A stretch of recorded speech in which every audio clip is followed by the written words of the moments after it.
Bom, estamos de volta então com o Canada Day, uma iniciativa da Câmara de Comércio Brasil-Canadá em parceria com o Consulado Canadense. E agora eu gostaria de convidar todo mundo a entender um pouquinho mais sobre uma política de cooperação Brasil-Canadá na área de saúde.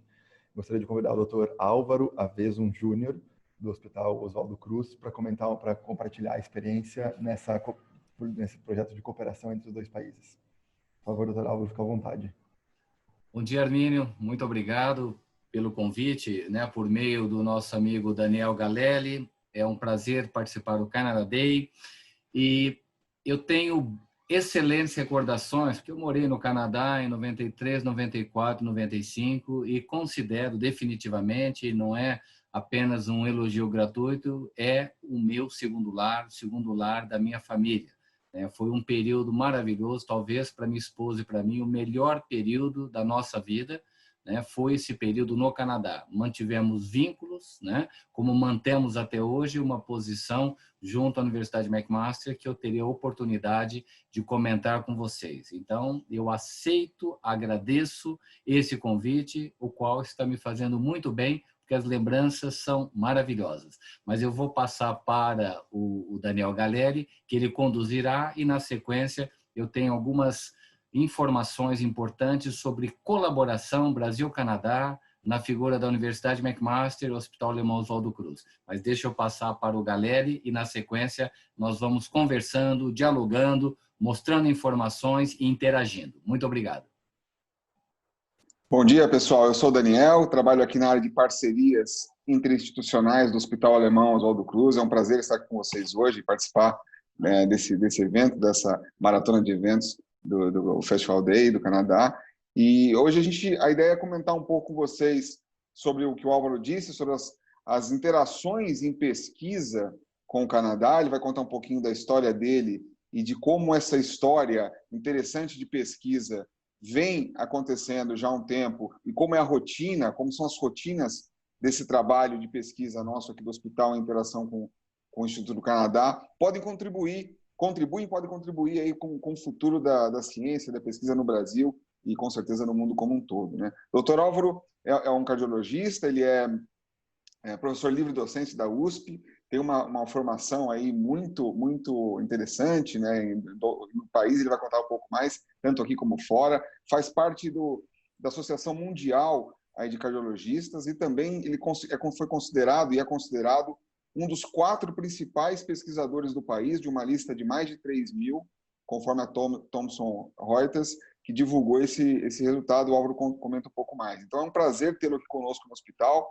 como nosso diretor de pesquisas e também médico atuante, e poder interferir de uma maneira muito interessante, muito proativa no cenário de pesquisa mundial. Então, é um pouco do que a gente vai contribuir com vocês, e aí na sequência a gente abre também para um debate, para umas perguntas. Então, Álvaro, por favor, se puder começar contando um pouco aí da sua história profissional e também na sequência como essa é a tua interação de pesquisa no Canadá e no mundo, acho que vai enriquecer muito o nosso dia de hoje. Obrigado. Perfeito. Muito obrigado, galera. Pessoal, a nossa ideia é manter uma interação, mas mostrar dados tangíveis, para que a gente possa enxergar as realizações. Então, o Galelli havia comentado e prometo não passar de 5 minutos para falar um pouco sobre a minha caminhada até chegar no Canadá. Na sequência, eu vou mostrar slides do que Canadá e Brasil, por meio dessa colaboração em pesquisa, o que nós temos feito nos últimos 25 anos. Guardo no finalzinho um vídeo de 3 minutos que tem a ver com o meu mentor até hoje, que é o professor Salim Yusuf, que nós vamos conversar sobre ele, que dirige o Instituto de Pesquisa em Saúde Populacional na Universidade McMaster, com a qual nós temos um excelente relacionamento. Mas o Galelli pediu para comentar algo que tem jovens aqui, eu já fui jovem, vocês podem não acreditar pela barba branca, mas já fui jovem também. Mas quando eu terminei a minha formação em cardiologia no Instituto Dante Pazanese de Cardiologia, depois de 5 anos de residência entre clínica médica, cardiologia, emergência em cardiologia, eu tive, olha como é importante todo o contato que nós temos com determinadas pessoas, eles podem mudar para melhor ou para pior a nossa vida. E quando eu terminei o meu R3 de emergências em cardiologia, depois da cardiologia, eu tive contato com uma pesquisa oriunda da Universidade de Oxford, uma pesquisa fantástica, porque eles avaliavam questões relevantes para o mundo na cardiologia de uma maneira muito confiável, mas altamente simplificada. E não sei porquê, né? Eu estava aí com 26, 27 anos, eu olhei aquilo me chamou a atenção, porque era uma maneira sólida de mostrar um resultado de pesquisa. E fui convidado, né, por um dos diretores do Instituto Dante Pazzanese de Cardiologia de trabalhar num projeto em colaboração com a Universidade de Oxford. E aceitei, e aquilo, né, além da parte clínica que eu já tinha, aquilo foi me movimentando para querer mais e mais, até que depois de 3 anos colaborando com Oxford, eu senti que eu precisava de um treinamento formal fora do Brasil. O nosso primeiro contato foi com Oxford. E Oxford, na época, um colega de lá, um colega até hoje, disse que não há um treinamento formal dentro da área que você quer. Você deve ir para a Universidade McMaster. Minha primeira reação, eu devo dizer, foi, não, eu quero ir para a Inglaterra, os Estados Unidos, acho que eu não vou para o Canadá. E escrevi para um colega, né, até então não o conhecia, do Instituto Nacional de Saúde dos Estados Unidos, NIH, em Bethesda, que era o professor Salim Yousuf. Por que eu escrevi? Porque tinha muita publicação científica com muita solidez, muita robustez na cardiologia. Eu pensei, eu preciso treinar com essa pessoa. E aí ficou tudo certo de eu treinar a partir de 92, em Bethesda, com o professor Yousuf no NIH. Mas, depois de 6 meses, na época era só carta e fax, né?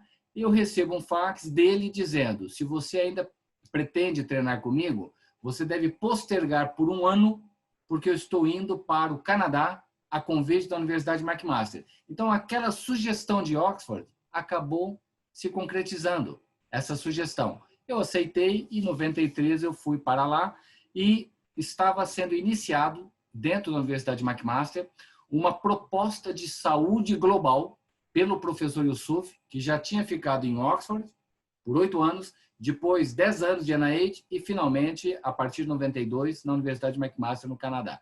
E aí eu conheci não só na universidade os cursos de medicina baseada em evidências, que eu introduzi no Brasil quando voltei, em 95, como contato com o mundo todo por meio do professor Yousuf em projetos que, desde 93, nós iniciamos a colaboração Brasil com o Canadá em projetos juntamente com a Universidade McMaster.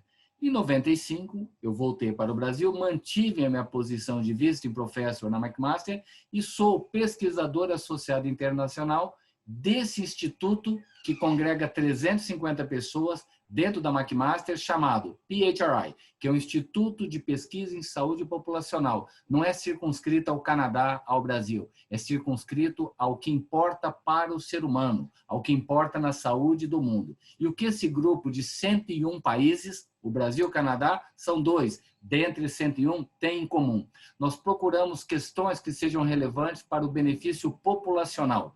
E aí nós juntamos e, com muita eficiência, nós respondemos e publicamos em revistas de alto impacto, algo daqui a pouco eu mostro para vocês, informações preciosas para o benefício da sociedade e na área cardiovascular. Como cardiologista, nós trabalhamos na área da cardiologia, algo expandida às vezes para diabetes, obesidade, prevenção, atenção primária, mas sempre com foco nas doenças cardiovasculares. Enfim, o Dr. Yousuf tem uma frase muito boa, e eu vou parar daqui a pouquinho para mostrar os slides para vocês, que ele disse assim, ele me levou, depois de 1 ano que eu estava no Canadá, na metade do meu período, para assistir um jogo de beisebol em Toronto, Toronto Blue Jays, nada pessoal, mas eu gosto de basquete, né? Mas vamos assistir um jogo de beisebol, a atmosfera é interessante, mas enfim, na volta para Hamilton, porque esse jogo foi em Toronto e 45 minutos é Toronto-Hamilton de carro. Ele me disse o seguinte, só estávamos ele e eu no carro, ele falou, olha, se você quer trabalhar com pesquisa colaborativa internacional no seu país, tenha primeiro os seus amigos e, por ter os amigos, você vai convidá-los para trabalhar em pesquisa. O que está por trás disso? Que pesquisa colaborativa é relação de confiança e de longo prazo. Não é algo do imediatismo ou que você não tenha bons princípios para sedimentar esse relacionamento. Então, a base desse grupo de 101 países vai muito além da pesquisa, as famílias se conhecem, nós temos um relacionamento de 25 anos, claro que tem idas e vindas, tem dificuldades, às vezes temos um bom atrito que gera energia, não aquele atrito desnecessário que acaba imobilizando qualquer um de nós. Então, é uma família constituída numa relação de confiança que trabalha colaborativamente para responder questões de interesse da sociedade, de interesse da humanidade, que serve para reduzir o ônus da doença cardiovascular no mundo. Eu vou só interromper nesse momento para apresentar para vocês os slides. Dos slides, nós finalizamos com um vídeo do professor Yusuf, porque mais importante do que passar para vocês as informações das pesquisas, eu acho importante entender qual é a filosofia que rege uma colaboração de sucesso entre dois países. Dentre esses dois países, nós estamos falando da Universidade McMaster e o Hospital Alemão Oswaldo Cruz. Então, é uma parceria muito frutífera e ela vai continuar porque os resultados são muito bons. Deixa eu apresentar, então, os slides e, na sequência, nós vamos abrir para perguntas e terei o maior prazer em responder todas elas, né? As que eu não souber, nós vamos dialogar. Mas, por favor, posso ter o primeiro slide? Alguém poderia, porque eu já passei para o grupo, o primeiro slide? Acho que em 20, 25 minutos eu apresento todos. Ótimo, Andresa, que eu mandei para... Perfeito, Andresa, exatamente. O primeiro slide, por favor. Ótimo. Então, vejam aqui, nós vamos conversar sobre oportunidades de colaboração em pesquisa, Brasil-Canadá, especificamente Hospital Alemão Oswaldo Cruz e Universidade McMaster, por meio do Instituto de Pesquisa em Saúde Populacional. Seguinte. Desculpa, eu vou ter que fazer... Esta daqui é a informação mais recente que nós temos para entender por que adoecemos. Então, tudo vem da transição epidemiológica, ou seja, o indivíduo sai da zona rural, vem para a cidade ou sai de uma cidade menor para uma cidade maior. E com isso, ele tem um ganho inicial na expectativa de vida. Mas quando nós ganhamos a expectativa de vida por vacinas, melhor condições sanitárias, nós temos um preço a pagar porque mudamos o nosso perfil de risco. Maiores taxas de tabagismo, sedentarismo, mudamos a nossa alimentação e a carga estressora, né? Estresse e depressão. Isso gera uma resposta metabólica no nosso organismo e a partir daí temos os famigerados fatores de risco, obesidade, dislipidemia, hipertensão arterial, diabetes, que com uma questão de tempo farão com que ecloda, né, a doença cardiovascular e mesmo câncer. Seguinte. Quando nós avaliamos o que acontece no mundo, de 2004 para 2030, e já temos um pé em 2030, qual era a principal causa de morte e incapacitação no mundo em 2004? Infecção respiratória. Vejam que a doença isquêmica do coração, capitaneada pelo infarto, era a quarta e o AVC, acidente vascular cerebral, a sexta. Olhando em 2030, pelo nosso estímulo de vida, a doença isquêmica do coração, infarto, da quarta passa a ser a segunda, o AVC de sexta passa a ser a quarta. Mas vejam a primeira qual é? Saúde mental. É onde a pesquisa tem que dirigir suas forças e a colaboração tem que ser realizada, porque saúde mental é a próxima etapa para nós concentrarmos a pesquisa. Seguinte. O Brasil... Se nós quisermos entender o que está acontecendo com a mortalidade cardiovascular e a mortalidade por infarto, tudo que for amarelo está acontecendo redução de morte.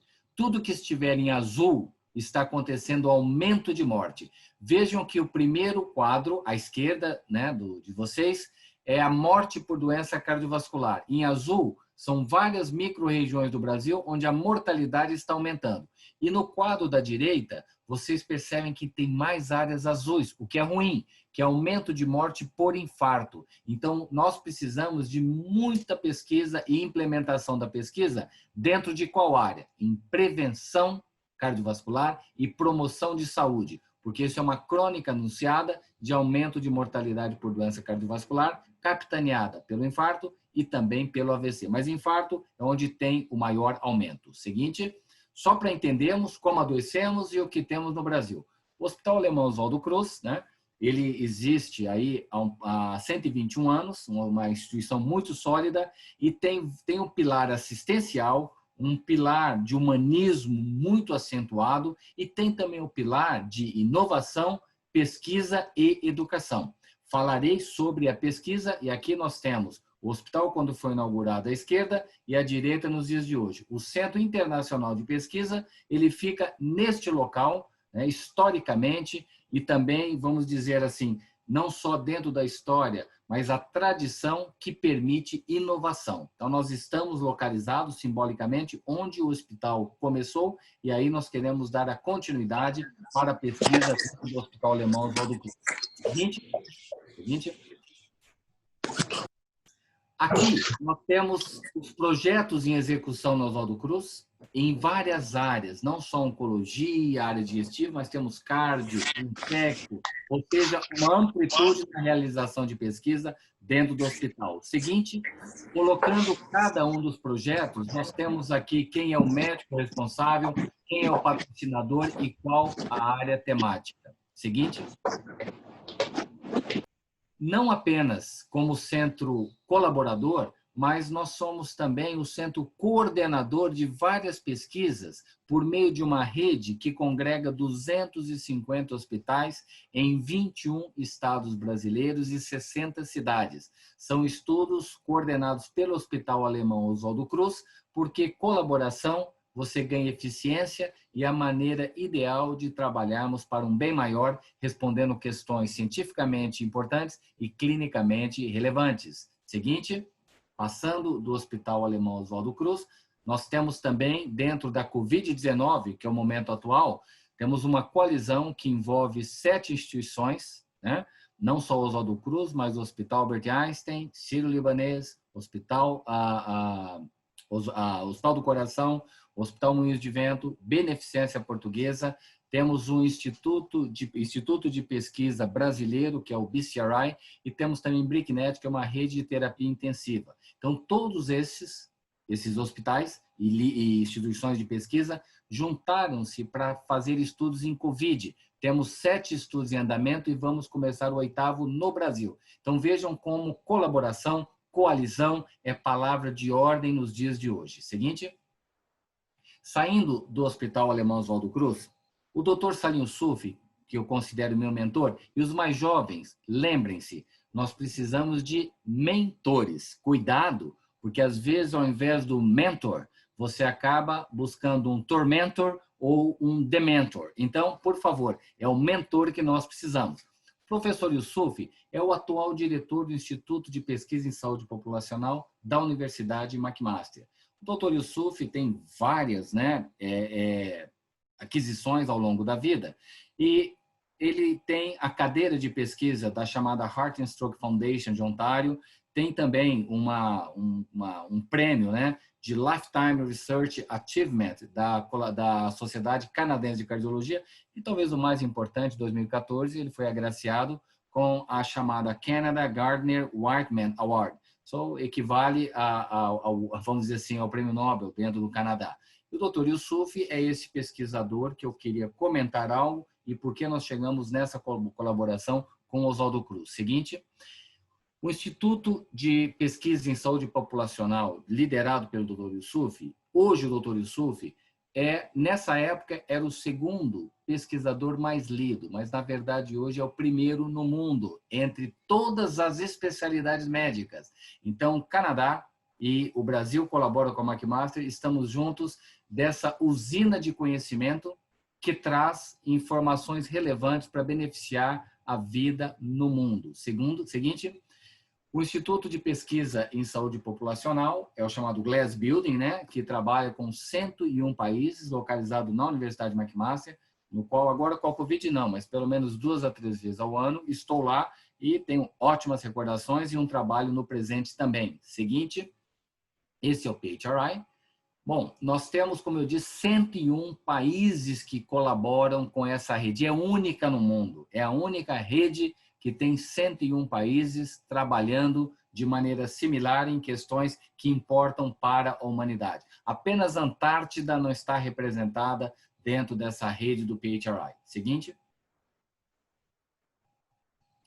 Temos, claro que falta atualização de 19 e 20, as publicações, né? Se em 93, olha que interessante, o ano que eu cheguei no Canadá, 26 publicações esse ano. Nós passamos de 500 publicações por ano e publicações em revistas de alto impacto. Por que eu digo de alto impacto? Seguinte, nós temos que ver essas pesquisas em relação... Seguinte, eu sei que vai um pouquinho mais lento. Essas pesquisas têm um número exagerado, o que é bom, de citações. Então, todos esses projetos listados, que têm o maior número de citações, de 1.000 a quase 5.000 citações, o que não é pouco, todos esses estudos o Brasil participou. Todos esses estudos nós temos uma colaboração brasileira para gerar publicação de impacto e com citação. Com muita citação significa que muitos pesquisadores leram e, por consequência, implementaram os resultados. Seguinte. Alguns exemplos selecionados de estudos em colaboração que nós fizemos, o Brasil participando, junto com o Canadá, junto com a McMaster. Nós colocamos esse estudo mostrando pela primeira vez com 52 países que 90% do risco do infarto é passível de prevenção. Pensava-se que apenas 50% era passível de prevenção. Nós mostramos que 90% é passível de prevenção. Essa é a lista, eu não vou detalhar. Seguinte, vamos avaliar isso em relação ao Brasil. Dê um segundo clique, por favor, quem estiver, por gentileza, passando. Quando avaliamos o Brasil, o principal fator de risco associado com o infarto, graças a essa colaboração, é a alteração do colesterol, seguida da obesidade abdominal, e aí temos um empate técnico entre hipertensão arterial, tabagismo e, pasmem, estresse. O Brasil é um dos países onde o estresse tem maior impacto na associação com infarto do miocárdio. Seguinte, isso tudo serve para medidas de prevenção. Nós também avaliamos isso fora do infarto no ambiente do acidente vascular cerebral. É o seguinte, no acidente vascular cerebral, nós chegamos à mesma conclusão. 90% do risco do AVC, do derrame, é passível de prevenção. Então, no mundo inteiro, é um estudo único que nós trabalhamos no mundo para entender que dá para prevenir 90% dos casos de infarto, 90% dos casos de AVC. O Brasil tem 400 mil infartos por ano. Poderia ter apenas 40 mil, porque 360 são passíveis de prevenção. Temos 500 mil de AVCs. Poderíamos ter somente 50 mil, porque 450 mil são passíveis de prevenção também. Seguinte. Dentro das áreas importantes, nós também temos que lamentar que, apesar de termos conhecimento, nós fomos avaliar hipertensão arterial.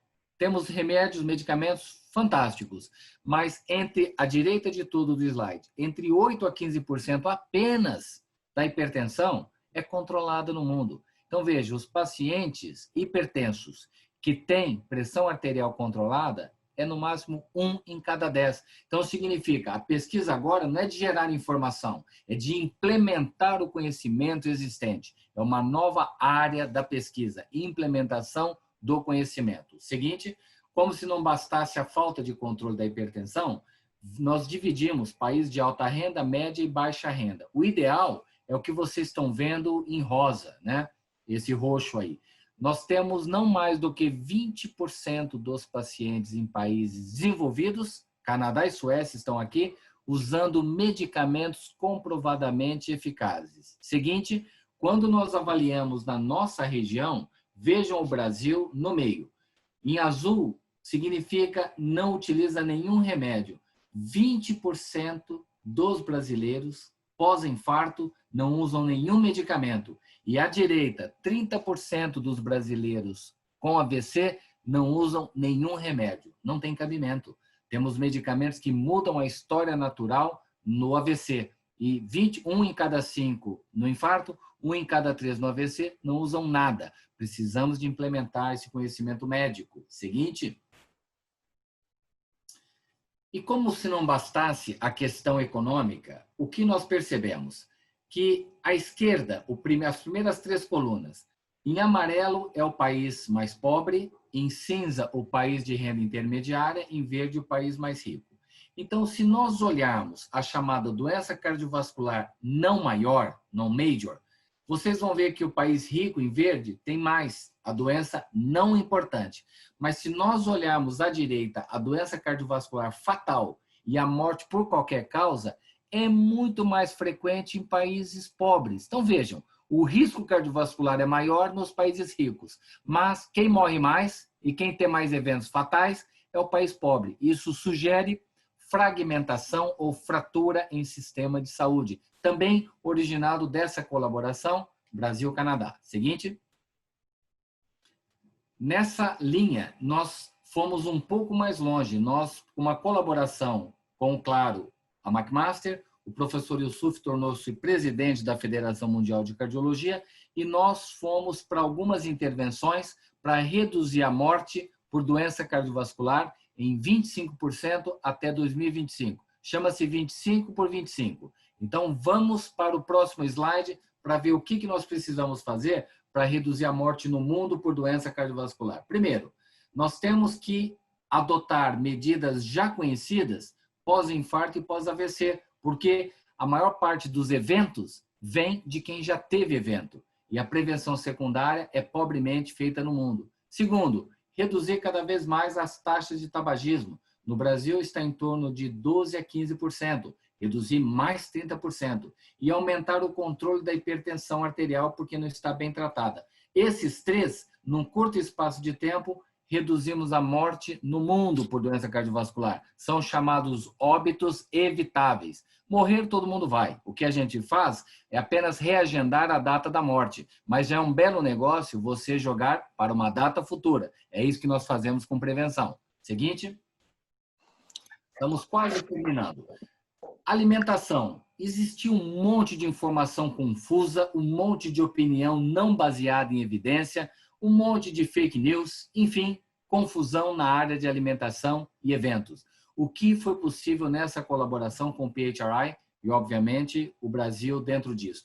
É o estudo PURE, que é o maior estudo do mundo, 300 mil indivíduos seguidos já por 15 anos, e o Brasil faz parte junto com o Canadá. Nós mostramos que frutas e legumes e também verduras reduzem a morte, e não evento, mas reduz a morte. Quanto maior o consumo de frutas, legumes e verduras diariamente, menor a mortalidade. Seguinte, em relação a carboidrato e gordura.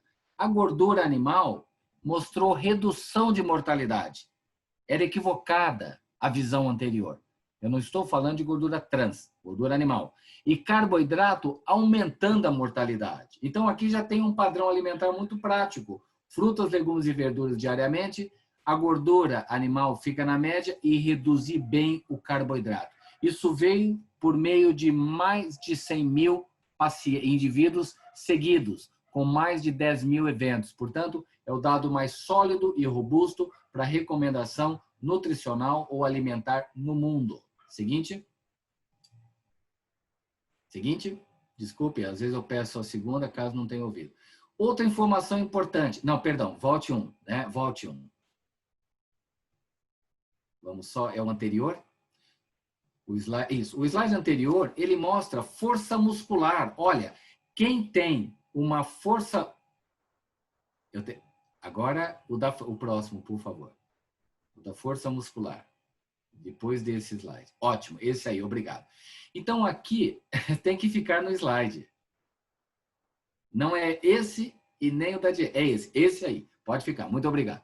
Então, aqui mostra que a redução da força muscular, uma medida simples, por meio de dinamometria, a redução da força muscular aumentou em 37% a mortalidade. Foi mais importante que pressão arterial sistólica e mais importante, às vezes, que atividade física. Seguinte, quanto à atividade física, tudo informação que veio dessa colaboração. O seguinte slide, ele mostra que a atividade física aeróbica, quanto mais, melhor. Pode passar o próximo slide, por favor? Isso. Aqui mostra, em verde, atividade física moderada, em vermelho, mais intensa. Então, atividade... Tem que deixar no slide. É o anterior. Este. Obrigado. Em verde, atividade moderada, em vermelho, atividade mais intensa. Vejam que quanto maior foi a atividade aeróbica, menores foram as taxas de mortalidade. Isso mostra o tanto que é importante a atividade física para o mundo. Seguinte. Aqui uma informação importantíssima, sal. Todo mundo sabe que tem que reduzir o sal da alimentação para reduzir a hipertensão arterial. Mas o que nós mostramos? Que se você reduz o sal, reduz a morte. Mas se você reduzir muito, passa a aumentar a taxa de mortalidade. É a chamada curva em J. Isso só foi possível por meio do estudo PURE, por meio da colaboração do PHRI com outros países, que inclui o Brasil. Então, você tem que diminuir, mas não pode diminuir muito, senão a mortalidade aumenta. Seguinte, eu estou juntando todas as informações e, para finalizarmos, nós avaliamos no estudo PURE com o Canadá e outros países as principais causas de morte no mundo. 40% é cardiovascular e câncer 26%. Então, 2/3 das causas de morte no mundo são cardiovascular e câncer. Seguinte, quando avaliamos por países, o Brasil se encontra no chamado Middle Income Country, é o do meio, MIC. Vejam que nós temos aqui uma morte por doença cardiovascular de 42%, mas a morte por câncer já é 30%. À direita, H e C, são os países ricos. Morte por câncer é o dobro, um pouco mais que o dobro, da morte cardiovascular. Então, essa é a transição. À medida que economicamente melhora o país, vai tendo menos morte por doença cardiovascular e passa a ter mais morte por câncer. Seguinte, também informação dessa colaboração. E aqui nós avaliamos, no mundo inteiro, eventos cardiovasculares. Qual foi o fator mais importante para ter infarto, AVC no mundo? Primeiro fator, pressão alta. O segundo, o chamado colesterol bom, que é o HDL. Terceiro, poluição. O quarto, cigarro. O quinto, alimentação não saudável. O sexto, a educação mais baixa. O oitavo, obesidade abdominal. Depois, diabetes, força muscular e atividade aeróbica. Seguinte, e para mortalidade? Isso foi muito importante e ganhou uma publicação no Lancet. Qual que é o principal fator associado com morte no mundo? Olhem que interessante, pessoal. Baixo nível educacional. O mais importante foi educação, depois cigarro, depois força muscular, depois alimentação. Então, veja, os 4 mais importantes é educação e estilo de vida. Para de fumar, maior educação, ganha força muscular e se alimenta direito. Então, vejam como é importante conhecer dados para poder motivar a prevenção cardiovascular no mundo. E a morte também, que independente só da causa cardiovascular. Isso é morte por qualquer causa. Então, se nós quisermos reduzir as taxas de mortalidade no mundo, é só seguir esse slide. Isso vale para governos, para sistemas de saúde, para qualquer outra instituição. Seguinte.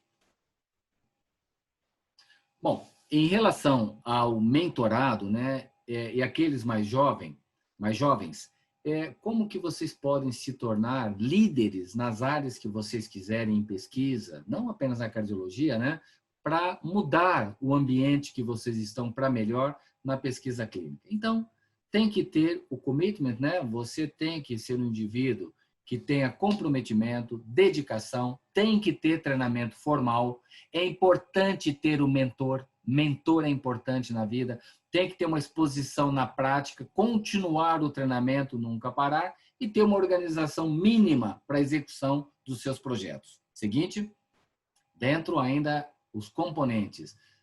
Temos que ter, né, e aqui eu dou um exemplo interessante, né? Eu fiz clínica médica, cardiologia, fui treinar no Canadá, estabelecemos uma rede de 250 centros no Brasil, em colaboração de longo prazo com o Canadá, sempre levantamos questões importantes que tragam no seu bojo benefício populacional. E temos que adaptar ao mundo. Tudo que tem de novo, a Covid-19 está aí, para testar a nossa capacidade de adaptação dentro de um mundo novo que está se formando. Então, isso é importante para os mais jovens, se quiserem, né? Não é o caminho das pedras, mas é um roteiro para vocês chegarem num lugar melhor. Seguinte. Essa aqui, né, foi a sequência que eu fiz, eu não vou repetir, eu falei sem um slide. Seguinte, que tem a ver com a minha história dentro da pesquisa. Seguinte. Essa é uma representação gráfica, né, dentro do Brasil, dentro do estado de São Paulo, dentro da cidade de São Paulo, que nós temos uma rede consolidada de 250 centros colaboradores, em 60 cidades, 22, não 21 como eu disse, 22 estados, e já existe há 25 anos, está comemorando bodas de prata e não há nenhuma separação litigiosa, o que seja, dentro desse grupo. Vamos continuar trabalhando juntos. Seguinte. Bom, se você tiver um mentor, e o mentor pode ser um familiar. Quem já tem, continue. Quem não tem, procure. Quem tem mentor, ele consegue mais grandes de pesquisa, publica em revistas de alto impacto, a promoção acadêmica é mais rápida, ele permanece por tempo prolongado nas instituições, isso tudo é confirmado por pesquisa. E ele relata ter mais benefício para atingir as suas metas e mais satisfação na carreira. Essa é uma justificativa baseada em evidências. Por que vocês têm que ter mentores? Seguinte. Estamos terminando.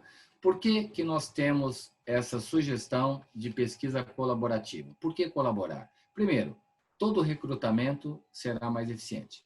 Segundo, nós validaremos os resultados. Terceiro, oportunidade para questões regionais ou locais.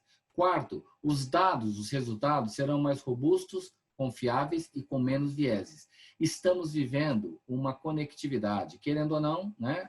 Vamos dizer assim, a era digital, ela aproxima as pessoas, né? Tem um lado bom e um lado ruim, mas definitivamente o que nós estamos fazendo hoje é um exemplo da nossa era digital aproximando pessoas. E temos uma visão global do mundo. Não dá para ter dados locais isoladamente. Temos que pensar num todo na saúde global. Seguinte. Os benefícios, nós vamos compartilhar conhecimento, vamos desenvolver pessoas e centros, vamos ter eficiência, publicaremos em revistas de alto impacto, melhoraremos a saúde da população e é a única maneira de nós termos questões importantes e amplas para serem confiavelmente respondidas. Seguinte.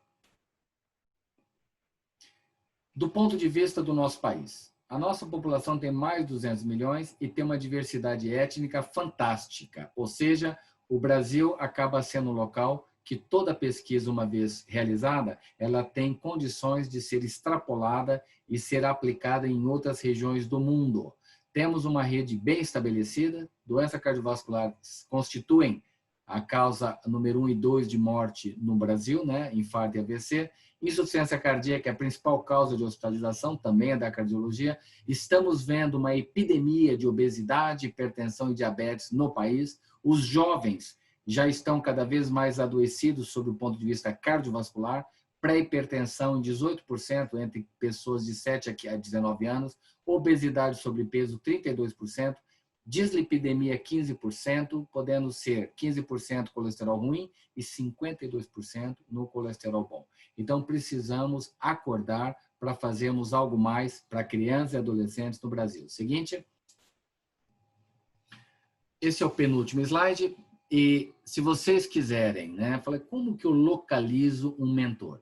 E também isso aí foi publicado, né, pelo pai, por quem gerou a medicina baseada em evidências na McMaster, já falecido, né, o professor David Sackett, e ele mostrou o seguinte: quais são as características de um mentor efetivo? Então, olha os atributos pessoais: altruísta, compreensivo, não julga por qualquer coisa, ele é paciente, honesto, ele é justo, confiável. Vamos só resumir. E qual o comportamento dele em relação àquelas pessoas que ele vai ser o mentor? Ele tem que ser acessível, ele tem que ver quais são as limitações e as vantagens de quem ele está sendo o mentor, e ele tem que ter uma estatura profissional que você fala, esse indivíduo publica, esse indivíduo tem uma carreira sólida, então ele já tem que ter frutos e resultados para você se aproximar e ser mentorado por ele. Seguinte. Essa frase do século XIII, né, de um médico e rabino que vivia em Córdoba, depois foi para o Egito, Maimônides, que diz o seguinte: para a pesquisa é fundamental que nós devemos aceitar a verdade, não importa a fonte. Se é verdade, temos que aceitar. independente da fonte. E eu encerro aqui, tem um vídeo que o Galelli colocará de 3 minutos, e do vídeo a gente abre para as questões, diálogo e o nosso bate-papo. Muito obrigado. Esse vídeo é do professor Yusuf, quando inauguramos o Centro Internacional de Pesquisa no Hospital Alemão Oswaldo Cruz. E é interessante. Bom dia. A visão eu vou tentar compartilhar aqui, que ele está no Vimeo. Se não conseguir, o pessoal vai postar no chat para a gente, tá? Só um minutinho, a gente já vai.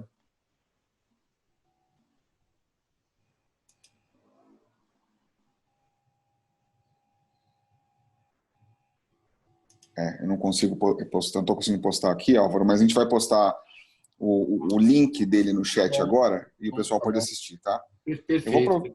Vamos para o bate-papo, galera. Fica à vontade.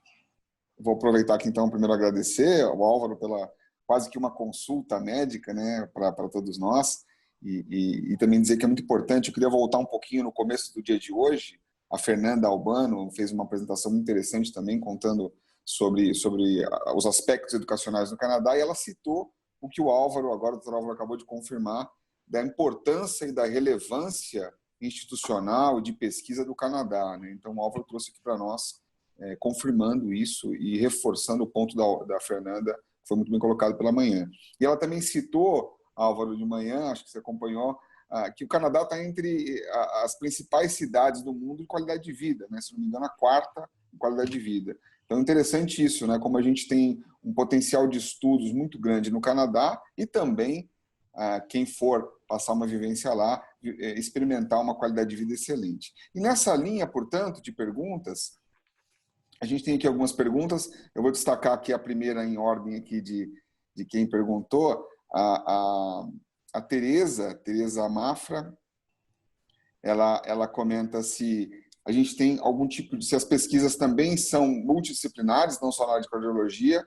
e se a gente teria algum contato para passar para ela depois sobre essa questão de pesquisa em prevenção através da saúde mental. Se tem algum contato em Toronto que a gente poderia passar. Ou seja, se é multidisciplinar, eles teriam um contato lá para ela, Álvaro. Como é que você pode dizer isso? Perfeito. Bom, primeiro que a pesquisa ela é multidisciplinar. E se você avaliar um bom centro de pesquisa, você tem aí, exagerando, 20% de médicos, no máximo.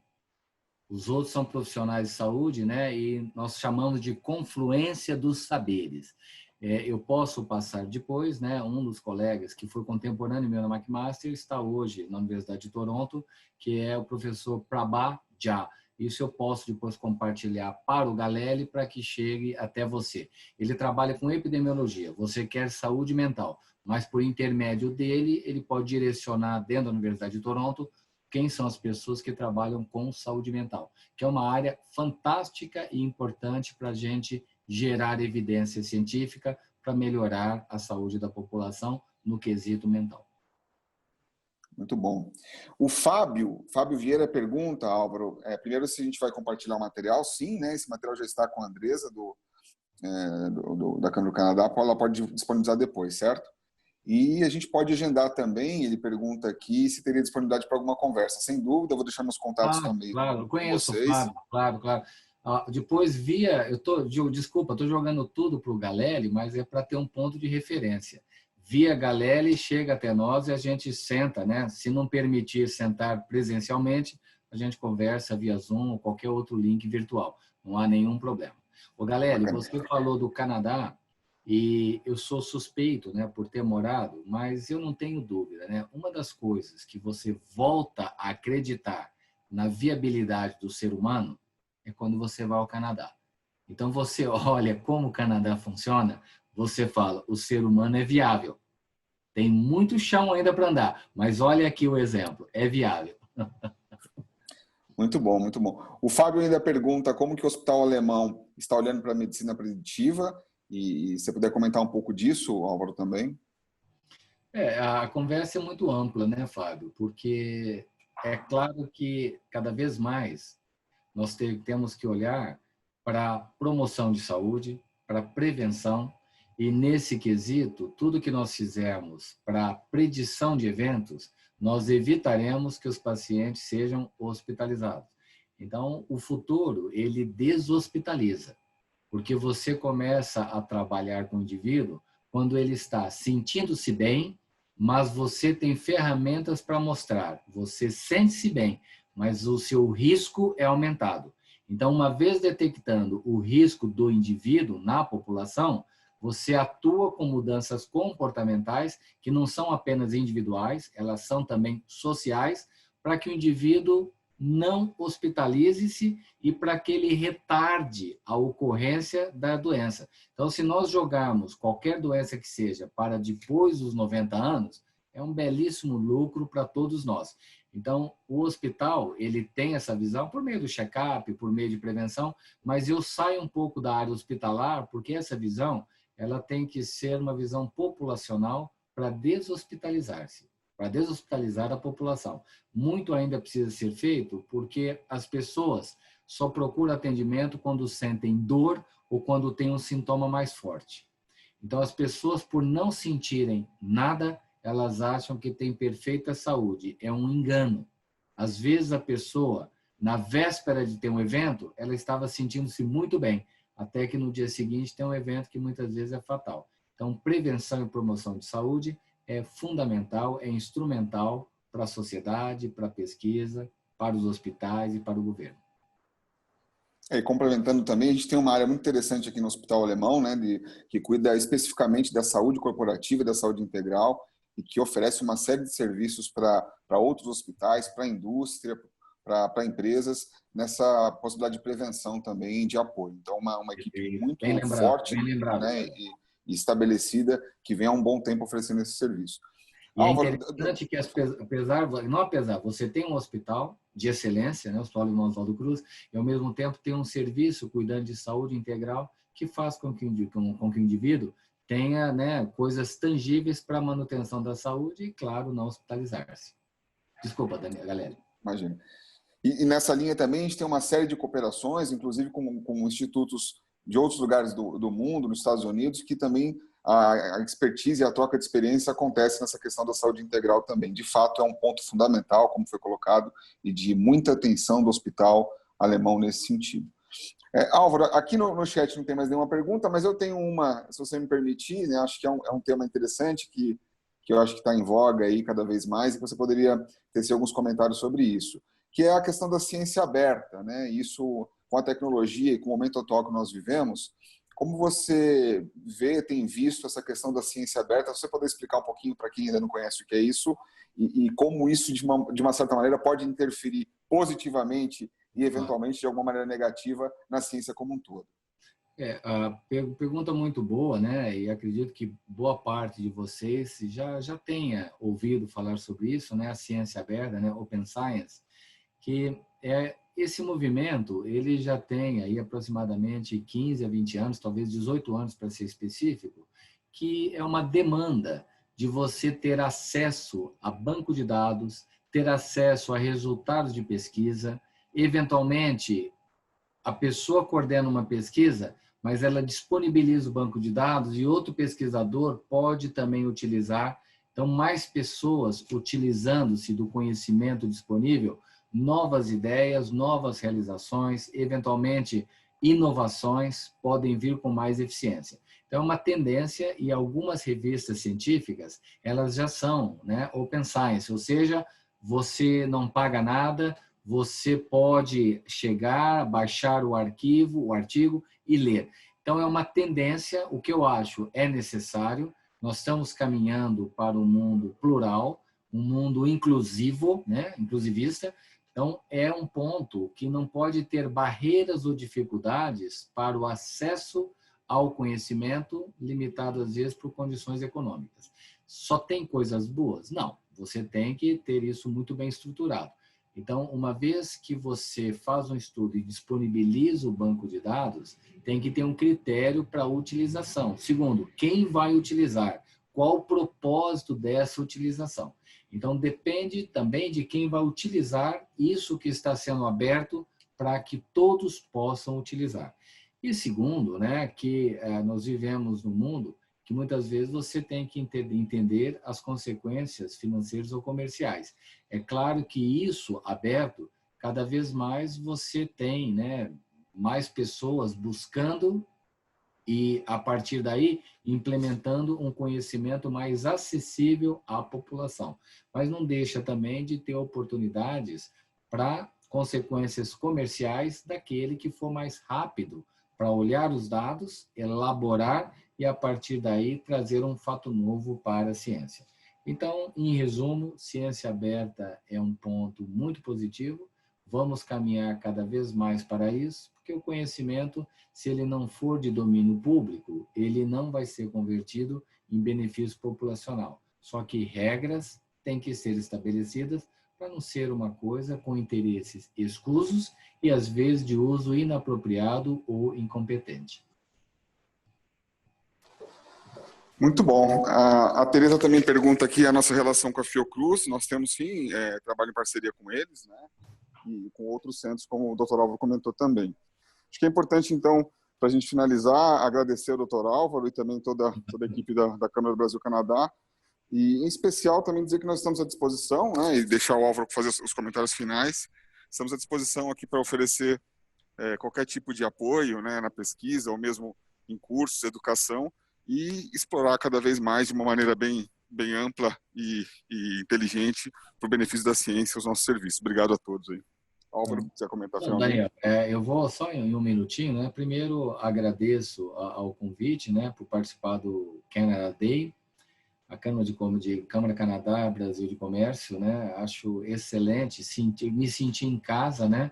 E realmente tenho um carinho especial com o Canadá e temos essa ligação, né? McMaster, PHRI com o Hospital Alemão Oswaldo Cruz. Obrigado pela oportunidade e deixo para vocês, além de tudo que nós falamos aí, um pesquisador, ele tem que deixar sempre uma lacuna dentro dele, dizendo o seguinte: tudo isso que eu faço e que eu acredito não deve estar certo. Isso tudo não explica o adoecimento ou a redução do adoecimento. Então, você tem que deixar uma janela em aberta para entender melhor, né, como que a gente adoece. Porque senão você não é pesquisador, você é dogmático. E dentro dessa linha, nós estamos, nos últimos 10 anos, avaliando muito espiritualidade, que não é religião, que não é religiosidade, espiritualidade, e a sua relação com o adoecimento da sociedade. Estamos olhando o método científico para avaliar espiritualidade, para entender que talvez tenha uma outra maneira de entender como e por que nós adoecemos. Muito obrigado, cuidem-se aí durante a pandemia e um bom final de semana a todos. Bom, obrigado, Dr. Álvaro, Daniel, muito obrigado pelo conteúdo. Sem dúvida nenhuma, um conteúdo extremamente enriquecedor. Eu queria aproveitar e fazer 2 comentários ainda na área de saúde entre Brasil e Canadá. A Câmara tem uma comissão de inovação em saúde e que organiza diversas atividades de intercâmbio entre os 2 países, como, por exemplo, recentemente a gente teve um fórum de telemedicina, aproveitando esse momento muito oportuno para a telemedicina, aconteceu acho que há 40 dias atrás. Temos programado para o segundo semestre um fórum focado em cannabis medicinal. Enfim, tem diversos assuntos que a gente desenvolve na área de saúde também. Então, eu convido todo mundo a entender um pouco mais, pode procurar no site da Câmara, acho que seria bem interessante. Então, mais uma vez, queria agradecer, Dr. Álvaro, Daniel, pelo conteúdo, foi extremamente interessante, extremamente enriquecedor, e informar que o Canada Day Festival continua. Durante o almoço, a gente tem uma seleção de vídeos que a gente fica transmitindo para a gente poder conhecer um pouquinho mais desse país, que, como muito bem dito pelo Dr. Álvaro, é um país fantástico e invejável. Então, vale a pena aproveitar esse horário de almoço e conhecer um pouquinho mais. E também, depois do almoço, a gente retorna com diversos assuntos. Hoje, depois do almoço, temos muito assunto sobre empreendedorismo. Então, aqueles que têm interesse em conhecer um pouco mais o ambiente de inovação e empreendedorismo no Canadá, vale a pena. Temos 2 palestras em seguida, serão ministradas em inglês, com 2 canadenses, mas será bem interessante também, o conteúdo é bem importante.